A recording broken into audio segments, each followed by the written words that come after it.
Acompanhe agora mais um tema doutrinário do Evangelho de Jesus. Bom dia, sejam muito bem-vindos. Hoje, dia de Reis, primeiro trabalho que a gente está realizando aqui no sábado. Que todos tenham uma entrada de ano de muitas bênçãos, de muita alegria e de muita paz. E nós continuamos no Sinal Verde, que é o livro que a gente sempre fala, psicografado por Francisco Cândido Xavier, ditado pelo Espírito André Luiz, que, segundo o Júnior, nosso companheiro, ele disse que se a gente der conta desse livro, esse livrinho fininho, ó, dessa encarnação, a gente já ganhou pelo menos umas 10 para frente. Então a gente vai prestar atenção sempre nesse livro. E ele está falando sobre em torno da profissão. E quando nós falamos em torno da profissão, nós estamos nos lembrando agora de Francisco Cândido Xavier. Porque nós vemos o Chico tão somente um médium, ou sobretudo um médium, que recebeu as belíssimas páginas do Espírito Emmanuel, André Luiz, Humberto Campos, dos poetas da grande literatura de língua portuguesa. E realmente ele fez um trabalho excepcional na área da literatura. Ele fez mais, porque ele desdobrou, através da orientação trazida pelo Espírito Emmanuel, ele desdobrou a obra da codificação do Espiritismo. Portanto, a doutrina espírita tem 5 livros, mais obras póstumas, e depois tem as revistas, que foram todas elas editadas pela Sociedade Parisiense de Estudos Espíritas, e Francisco Cândido Xavier, através da sua mediunidade, ele desdobra essas obras. Então a gente vê o Chico sempre como grande médium, o apóstolo do livro que realmente ele foi. Mas ele trabalhava. E aí a gente fica imaginando, mas que hora? Trabalhava e cumpria rigorosamente o horário de trabalho. Era um exímio datilógrafo. Na época que tudo era datilografado, ele era um exímio datilógrafo. Ele saía de casa mais cedo, lá de Pedro Leopoldo, às vezes a pé, às vezes de charrete, às vezes de carroça, porque ele atendia, ele trabalhava numa fazenda, que a gente já falou várias vezes, a Fazenda Modelo. As obras que ele recebeu durante esse período que ele estava na Fazenda Modelo, ele recebeu no horário de almoço e à noite. Depois do culto que ele realizava ali na casa do Dr. Rômulo Joviano, aí então ele recebia essas obras. Todos nós sabemos que ele dormia 3, 4 horas por noite, porque o trabalho dele com a psicografia e depois atendendo as pessoas já em Uberaba, com as cartas consoladoras, varava a madrugada. Tivemos oportunidade de sair de Uberaba 4 horas da manhã, quando Chico ainda estava recebendo as pessoas. No outro dia, 7 horas da manhã, ele já estava pronto para ir para o trabalho. Isso se chama disciplina. E quando nós temos uma atividade, nós temos que agradecer a Deus. Por isso, todas as semanas, em todos os nossos trabalhos, nós agradecemos a Deus pela oportunidade do trabalho, o trabalho que nos dignifica a vida. E Emmanuel fala da oração do trabalho. Então, muitas pessoas não estão felizes com o trabalho que têm. Mas se elas imaginarem que existem tantas outras que não têm trabalho nenhum, que gostariam de ter aquele trabalho, já é o motivo do agradecimento pelo trabalho que têm. Mas outras poderiam estar fazendo outras coisas, desde que elas se preparassem melhor. Quer dizer, o profissional ele precisa estar sempre reciclando, ele precisa estar sempre aprendendo para ele ser competitivo na sociedade em que ele vive. As pessoas estão cada vez mais bem preparadas, então há necessidade que todos se preparem. Ah, mas eu sei fazer bolo, sei fazer pão, beleza. Mas deve ter uma receita mais moderna, uma receita mais econômica, uma receita que as pessoas gostem mais. Então, tudo na vida a gente tem que ter um objetivo, um foco e melhorar sempre aquilo que a gente faz. Imaginemos nós na doutrina espírita. Se quando a gente leu o Livro dos Espíritos, no nosso caso lá na década de 70, a gente tivesse parado, tivesse fechado o livro, provavelmente a gente não saberia absolutamente nada mais do Livro dos Espíritos. Muitos que formaram e que não desenvolveram as suas aptidões na área da profissão, que deixaram aquela profissão, se hoje retornarem, terão muito mais dificuldade, porque a vida é dinâmica. No aspecto, por exemplo, do direito, quanto muda através de súmula, através das próprias legislações. Então, há necessidade que as pessoas estejam sempre observando o que está acontecendo em relação à sua profissão. A medicina, da mesma maneira, a odontologia, então todas as áreas há sempre necessidade de se reciclar. E há necessidade da gente sempre agradecer a Deus pelo trabalho que a gente tem. E aquele que está desempregado, a oportunidade de procurar o que gosta de fazer, fazer bem feito, porque é aí que está a diferença. Tem até uma historiazinha que contam de uma cozinheira que era uma exímia cozinheira. Era imbatível em tudo que ela fazia. E sempre que alguém pedia para ela fazer algum prato, ela falava: deixa eu pegar o meu baú. Era uma caixinha. Essa caixinha tinha sido deixada de herança pela mãe. E a mãe sempre dizia a ela: tudo que você for fazer na cozinha, a mãe também era cozinheira, tudo que você for fazer na cozinha, você abra essa caixa e siga as instruções do que está escrito lá. E assim ela fazia. E um dia, uma pessoa muito curiosa quis saber o que estava escrito naquela caixa, porque ela queria fazer igual. E a hora que não tinha ninguém perto, ela abriu a caixa, não tinha nenhuma receita. Ela ficou muito intrigada, falou: mas não tem receita nenhuma aqui, como é que ela consegue fazer tudo isso? Olhou por baixo, tinha um veludozinho, olhou por baixo e lá estava tão somente uma frase dita assim: tudo que você for fazer, faça com amor. Então, a diferença está naquele bolo que se faz, se pôs amor no bolo ou não, vai fazer a diferença.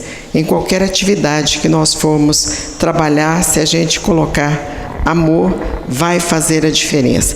Em doutrina espírita não é diferente. Tudo que temos que fazer face à doutrina, temos que fazer com determinação, com garra, com muito amor, porque essa doutrina nos traz o benefício da serenidade, do equilíbrio e da paz. Agora há pouco a gente estava estudando ali na cozinha. Esta agora é o nosso terceiro estudo, agora é 9h30 da manhã. Nós já fizemos um estudo ali na sala de estudo, estamos estudando o Livro dos Espíritos, convidamos todos para participar conosco.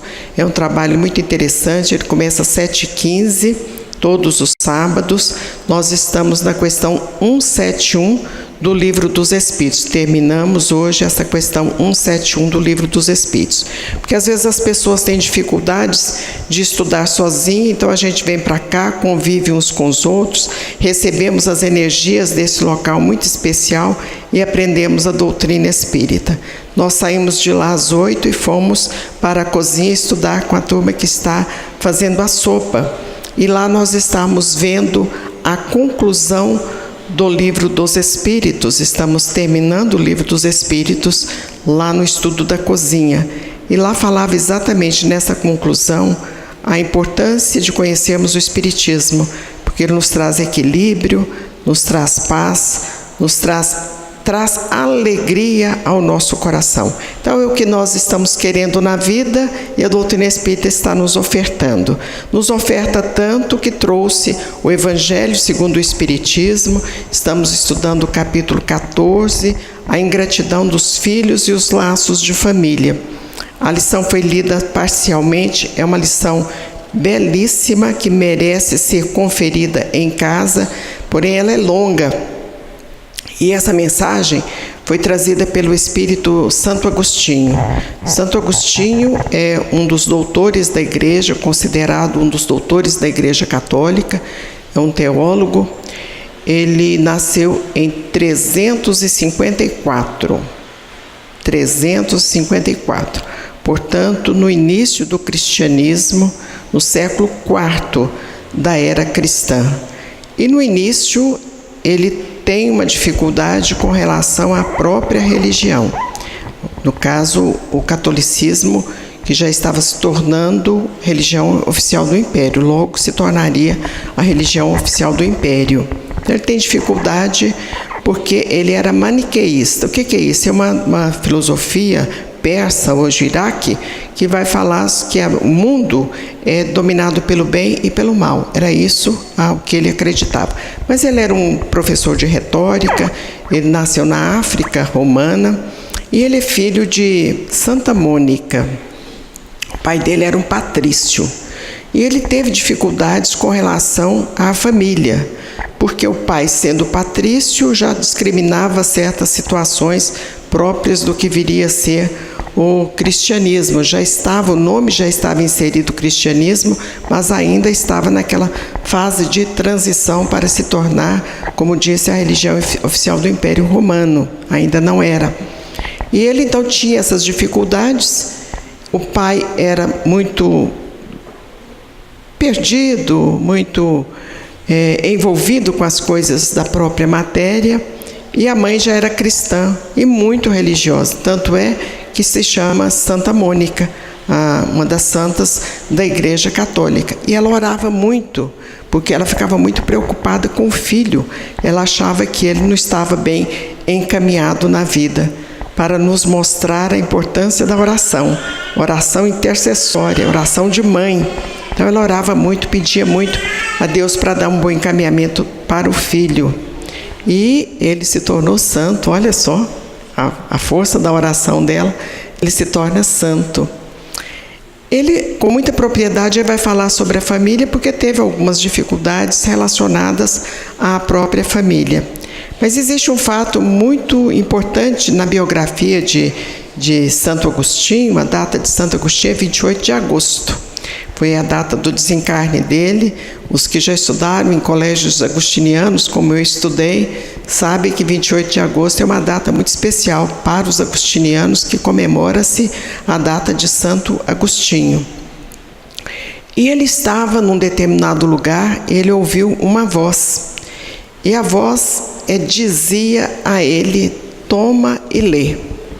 A voz era uma voz infantil. E ele, naquele primeiro momento, ele não entendeu, mas depois ele percebeu que ele deveria ler alguma coisa relacionada aos textos sagrados.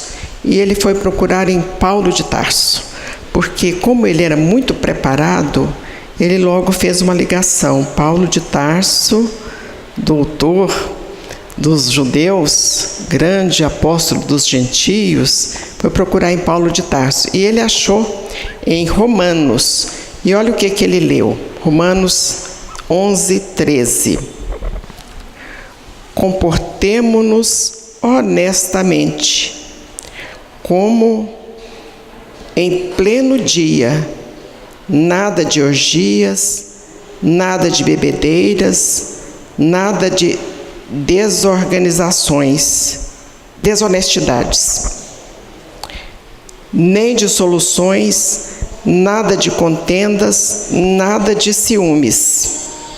Ao contrário, revesti-vos do Senhor Jesus Cristo, e não façais caso da carne, nem lhe satisfaça aos apetites. Essa frase do apóstolo Paulo mudou por completo a vida de Santo Agostinho.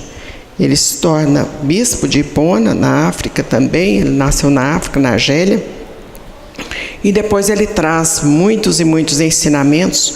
Em determinado momento em que os bárbaros estavam se aproximando de Roma, sob o comando de Alarico I, ele pede a esse Alarico, que era o rei dos visigodos, que não se aproximasse da cidade. E ele, naquele momento, ele realmente atende a uma solicitação de Santo Agostinho. Depois a gente sabe que o império foi tomado por bárbaros pela iniquidade, pela ausência de disciplina e de vigilância dos romanos. E depois ele vem, todo o período da igreja cristã, ele vem trazendo os seus ensinamentos, escreveu vários livros. Dentre esses existe um livro que chama Confissões, que é onde ele relata esses fatos, que é quase que uma biografia, e a Cidade de Deus, mas existem outros tantos livros. E depois, quando chega a codificação da doutrina espírita, ele assina com outros espíritos de tão grande relevo a própria codificação. E aqui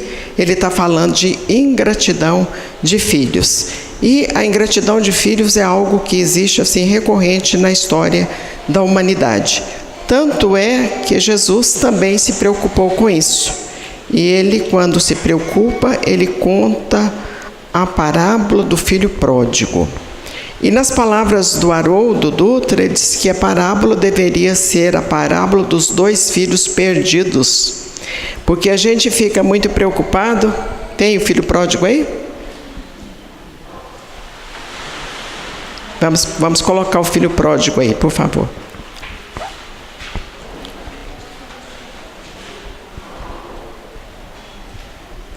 A gente fica muito preocupada com o filho pródigo, mas ambos eram problemáticos, ambos foram ingratos. A gente pediu para trazer uma figura. Essa figura, ela existe no museu da Rússia, em São Petersburgo, que se chama Museu Hermitage. E ela foi produzida pelo pintor Rembrandt. E existe uma palestra do Divaldo que vai falar sobre a beleza desta parábola, que é a parábola do filho pródigo. São consideradas as parábolas misericordiosas.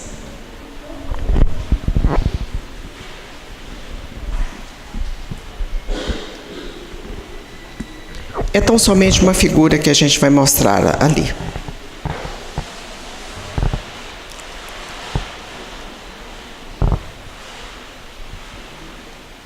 Tem como aumentar?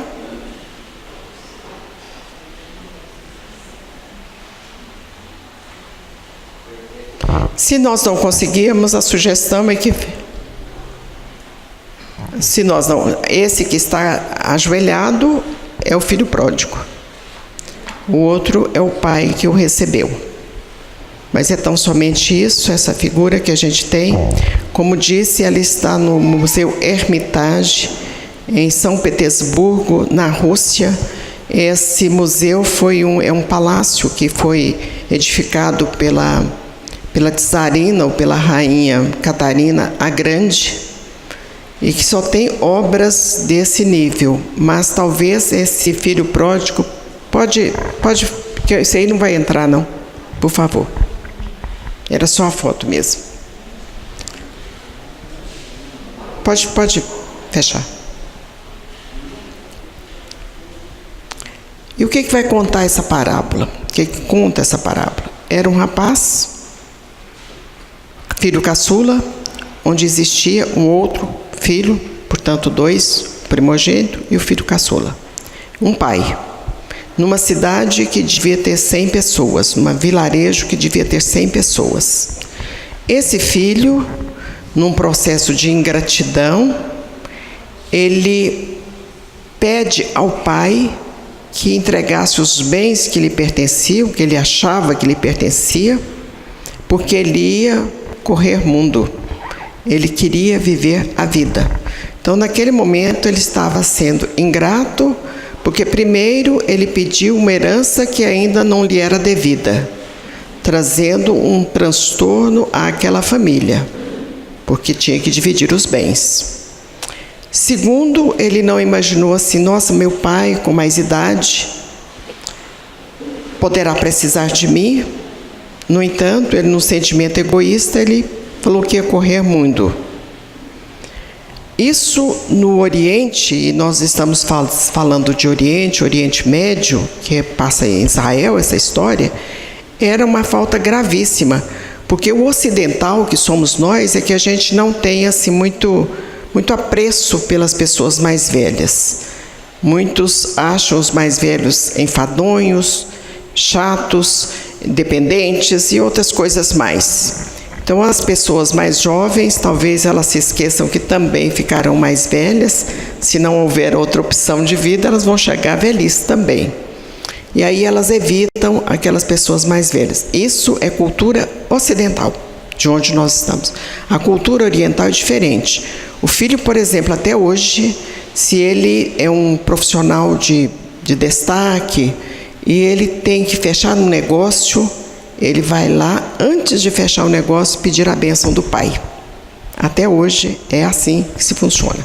Então, quando desencarna uma pessoa mais velha, eles lamentam como se tivesse sido incinerada uma biblioteca, porque eles entendem que os mais velhos são mais sábios. Então, esse filho, nesse momento, ele não respeitou, pediu a herança, como se diz assim: pai, por que você não morre logo, né? Porque eu quero ficar com a minha parte. E o pai, num processo de humildade, divide o patrimônio, e o patrimônio era dividido assim: no caso do primogênito, 2/3. E no outro filho, no caso de 2, 1/3. Portanto, ele recebeu a parte da herança dele, 1/3. E foi embora.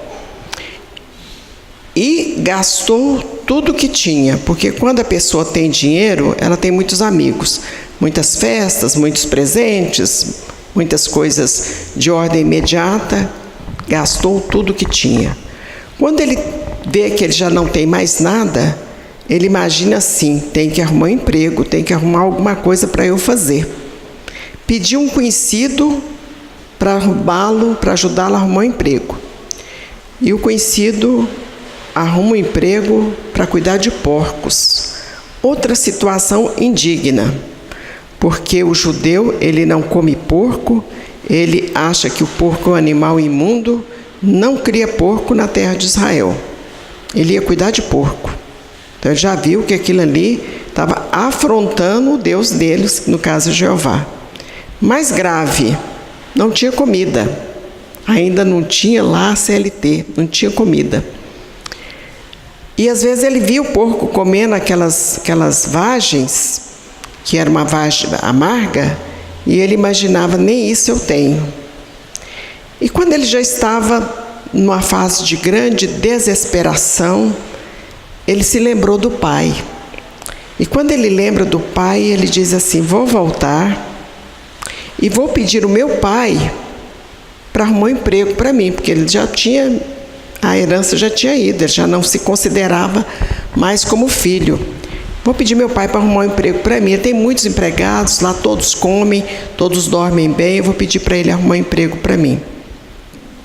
E volta. E um detalhe interessante, que quando ele volta, ele voltou para pedir um emprego.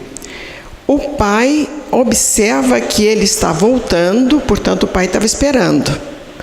E um detalhe, eles moravam nessa aldeia, que eram poucas pessoas, e um ancião, na tradição oriental, ele não corre, ele não pode correr, ele tem que andar com uma postura mais soberba, mais imponente, porque ele é o chefe daquela família. E ele saiu correndo. Olha que situação, todo mundo vendo aquele velho correndo. Isso era uma coisa indigna também, uma coisa humilhante. Ele sai correndo para se encontrar com o filho. Se ele sai correndo para encontrar com o filho, é porque ele estava à espreita, ele estava observando o filho. E quando ele se encontra com o filho, ele fica desolado. O filho estava roto, como a gente mostrou naquela foto, naquela pintura do Rembrandt. Ele estava com os cabelos raspados. O judeu não pode raspar a cabeça, é pela lei. Ele deixa os cabelos crescer, não pode ter a lâmina encostando na pele. E ainda tinha um agravante, romano é que usava cabeça raspada. Então ele estava se assemelhando a um romano. E o pai percebe que ele está descalço. Um senhor jamais ficaria descalço. Quem ficava descalço, quem andava descalço eram os escravos. A roupa rasgada, ele sujo. E o pai o abraça e o beija diversas vezes. Esse beijo para o judeu, tem uma simbologia muito especial. Tanto que Jesus foi beijado por Judas. Não é um beijo qualquer. É um beijo que tem uma relação de afeto. E no caso do pai, ainda mais do que isso, eu te perdoo. O pai beijou várias vezes, o abraçou e o beijou várias vezes.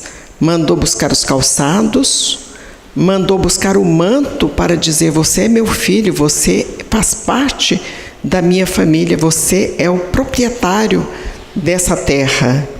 Mandou colocar o anel de família. Portanto, o menino não precisou nem pedir para ser empregado, porque o pai já o havia admitido como filho. E fala para um empregado que estava próximo: mata um boi, vamos preparar os cevados, vamos preparar uma festa. Ora, um boi é para muita gente, muitas pessoas se alimentarem. Você não mata um boi para fazer uma festa familiar. As pessoas que já moraram em fazenda no interior sabem: matou o porco, chama muita gente para comer, ou manda um pedacinho. Fez a pamonha da mesma maneira, muita gente para fazer, muita gente para comer, e também distribui para os próximos. Então, quando aquele empregado ouviu aquilo, já sabia que ia ter uma festa para receber aquele filho. Aquele filho mostrou que era ingrato, porém ele era corajoso, que ele foi mesmo para o mundo afora. Quando o outro filho chega, o mais velho, ele fica mais desolado ainda e pergunta: o que está acontecendo aqui? E o empregado diz: seu pai mandou matar um boi e está fazendo uma festa. O povo já estava dançando, já estava comendo, já estava cantando. Mandou fazer uma festa porque o seu irmão chegou. E ele vai tomar satisfação com o pai, porque ele também estava aborrecido com a vida que ele tinha. Então ele era ingrato também, mostrou-se mais ingrato ainda, era covarde porque não teve coragem de tomar uma atitude, nem a atitude de conciliar, de fazer um acordo com o irmão quando o irmão pediu para ir embora. Ele não se aproximou do irmão, foi omisso naquele momento, não disse nada. Ele, como na condição de irmão mais velho, ele poderia ter feito alguma coisa, ele não fez. E aí ele recrimina, falando para o pai que todo o tempo ele esteve do lado do pai e que o pai nunca matou um cevado para que ele recebesse os amigos. E o pai, mais uma vez, num processo de humildade, ele diz: mas tudo que eu tenho é seu. O seu irmão estava perdido e voltou, estava morto, ressuscitou. Então era um momento de grande alegria para o pai. E, no entanto, o irmão mais velho não entendeu dessa maneira. A parábola é inconclusa, ela termina aí. Mas Jesus nos mostra nesse momento a humildade do pai e a misericórdia do pai. Ele estava nos falando da paternidade de Deus. Ele estava nos mostrando a misericórdia de Deus naquele momento. Quer dizer, mesmo que nós nos equivoquemos, mesmo que estejamos cometendo, fazendo coisas equivocadas, a misericórdia de Deus está sempre presente nas nossas vidas. E como ela está presente? Através da reencarnação. Agora há pouco estudávamos do outro lado e falávamos da importância da reencarnação. Doutos, pessoas entendidas, brasileiros de grande destaque, nos mostrando a importância da reencarnação. Então, quando nós temos essa oportunidade reencarnatória, nós não podemos perdê-la. E a oportunidade da reencarnação nos remete ao trabalho do bem, ao trabalho da reforma íntima, porque essa é a proposta da doutrina espírita, da transformação de cada um de nós. E só nós vamos poder nos transformarmos quando a gente conhecer a doutrina espírita, que é o Evangelho de Jesus. Ele restabelece o Evangelho na sua singeleza e na sua simplicidade. Então, esse foi o papel do pai, o papel de sabedoria, o papel de respeitar as diferenças, respeitar o livre-arbítrio dos filhos e, sobretudo, de acolher aqueles filhos naquele momento. Então, essa é a atividade do pai. O primeiro filho, realmente, ele foi muito ingrato, porque ele não pensou que o pai poderia precisar dele, pegou uma herança. A gente não sabe como o pai chegou àquela condição de ter aquele patrimônio, não sabe se é muito, se é pouco, mas a gente não sabe como ele chegou naquela condição. E, no entanto, ele gastou alguma coisa que ele não ajudou a construir. Ele pode ter ajudado a manter, mas construir foi o pai que trouxe. Ele não respeitou isso. Mas ele teve a sorte de ter caído em si e voltado. Nesse sentido, daqui a pouquinho a gente vai ler uma mensagem do Emmanuel que fala sobre o cair em si. O outro filho, egoísta, vaidoso, orgulhoso, ele não insensível para com as dificuldades do irmão. Isso a gente vê com muita frequência na sociedade. As pessoas insensíveis com as dificuldades, com as misérias, com os infortúnios ocultos. Isso não é somente relacionado com relação à ingratidão de filhos para com pais. É a ingratidão, de um modo geral, que as pessoas trazem consigo, que não reconhecem o mérito, o esforço, a dificuldade do outro. Por isso tem uma historiazinha que conta de um senhor que estava sendo apedrejado. Várias pedras, e ele se esquivando. De repente, uma pedra o atingiu e ele ficou muito aflito com aquela pedra, muito desequilibrado com aquela pedra, embora fosse uma pedra menor. E aí havia um juiz lá próximo e perguntou, mandou chamá-lo para saber por que ele havia se desequilibrado tanto, embora as outras pedras tivessem sido maiores. E ele disse assim: porque essa pedra menor foi arremetida por um amigo meu.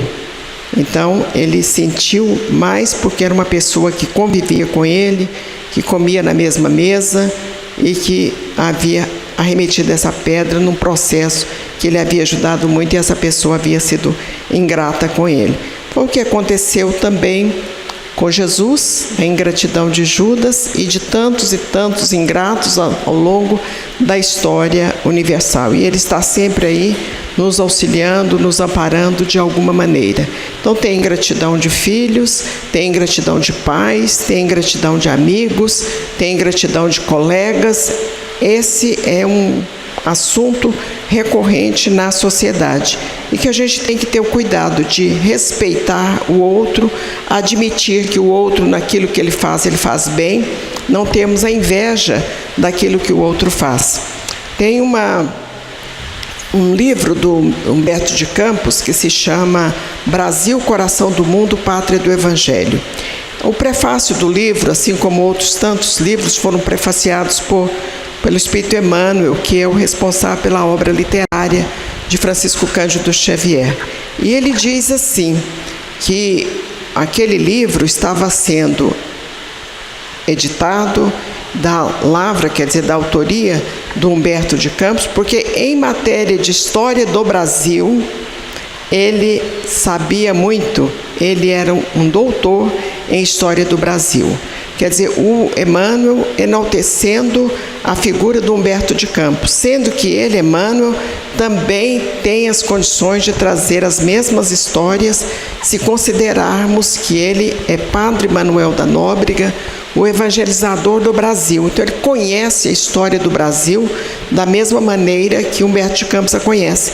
No entanto, ele diz que quem escrevia bem a história do Brasil é Humberto de Campos. Não é pelo fato da gente reconhecer que uma pessoa é boa que nós estamos nos denegrindo. Pelo contrário, quando a gente reconhece o mérito das pessoas, nós estamos mostrando que, embora elas sejam muito boas naquilo que elas fazem, nós reconhecemos esse mérito, somos amigas delas, isso nos enaltece, não é motivo da gente imaginar que estamos diminuindo as nossas condições.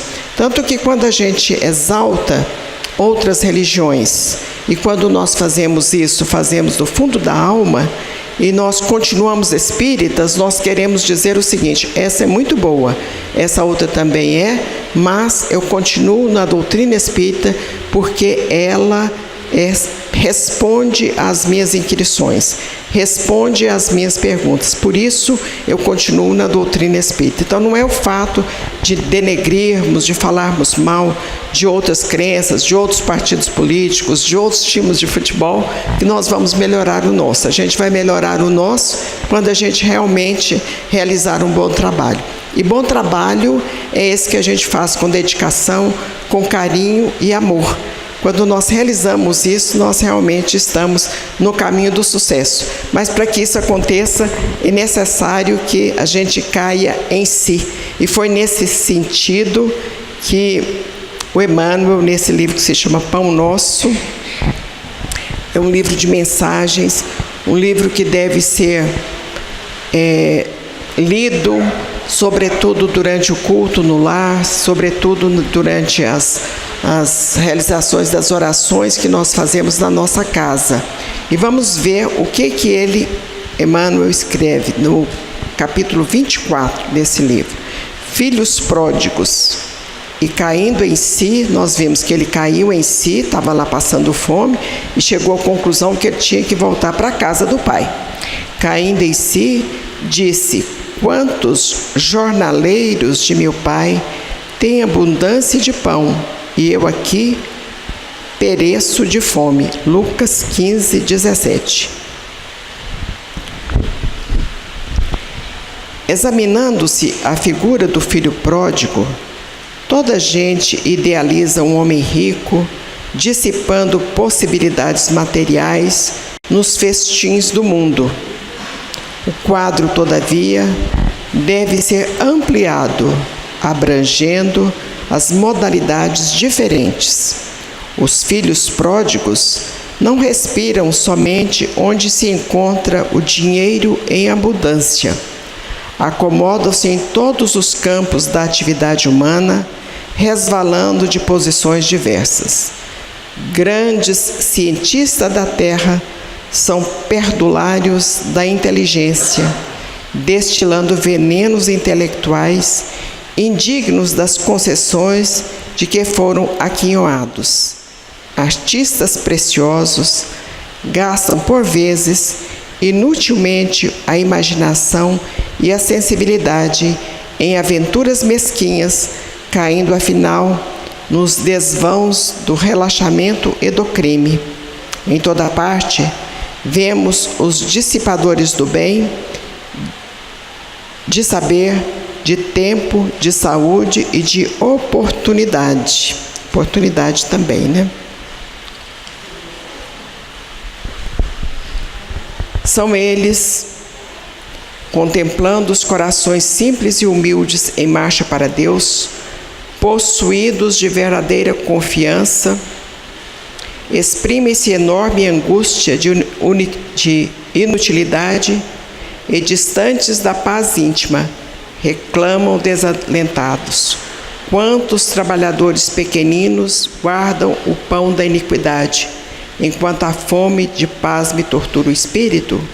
O mundo permanece repleto de filhos pródigos e, de hora a hora, milhares de vozes proferem aflitivas exclamações iguais a essas. Então a gente está sempre reclamando, mas a gente não está tentando fazer a nossa parte. É isso que o Espírito Emmanuel está dizendo. Assim nós estamos agradecendo a Deus por este momento, por este dia, pedindo amparo para todos que aqui se encontram, encarnados, desencarnados, pedindo que essas bênçãos sejam extensivas a todo o movimento espírita, às nossas casas, aos nossos trabalhos que serão realizados mais tarde, à nossa família, com destaque para aqueles mais aflitos, enfermos, equivocados que lá estiverem. Proteção pedimos para as nossas crianças e para os nossos jovens, para os espíritos que habitam as nossas casas. Pedimos proteção para os nossos entes queridos que já retornaram ao plano do Espírito, mas que nos conceda a todos um ano de 2018 de muitas realizações espirituais, de muitas bênçãos, graças e luz. Pedindo